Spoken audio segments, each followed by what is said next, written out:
দিলে আমি তোমারে দিব। সুবহানাল্লাহ পড়েন। তবে এই দানটা গোপনে হলে ভালো, প্রকাশ্যে দান করলেও আল্লাহ কবুল করে, কিন্তু গোপনে করলে বেশি খুশি হয় কে? গোপন দান। আল্লাহ তাআলার রাগ আর ক্রোধ যদি আপনার উপর থেকে থাকে, গোপন দান আল্লাহর ক্রোধ আর রাগকে কমিয়ে দেয়। গোপন দান করলে আল্লাহ খুশি হয়ে যায়। আল্লাহর যদি কোনো রাগ, গোসা, ক্রোধ থাকে আপনার উপর, এটা কমে যাবে।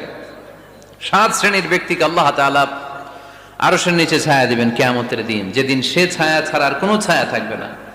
এর মধ্যে 1 শ্রেণীর ব্যক্তি, রজুলুন তাসাদ্দাকা বিসাদাকা ফাআখফাহা হাত্তা লা তা'লামু শিমালুহু মা তুনফিকু ইয়ামিনুহু। 1 শ্রেণীর ব্যক্তি, 7 শ্রেণীর মধ্যে 1 শ্রেণীর ব্যক্তি যারা আরশের নিচে ছায়া পাবে, যে ব্যক্তি গোপনে দান করে। কত গোপনে? ডান হাত কি দিছে বাম হাত টের পায় নাই।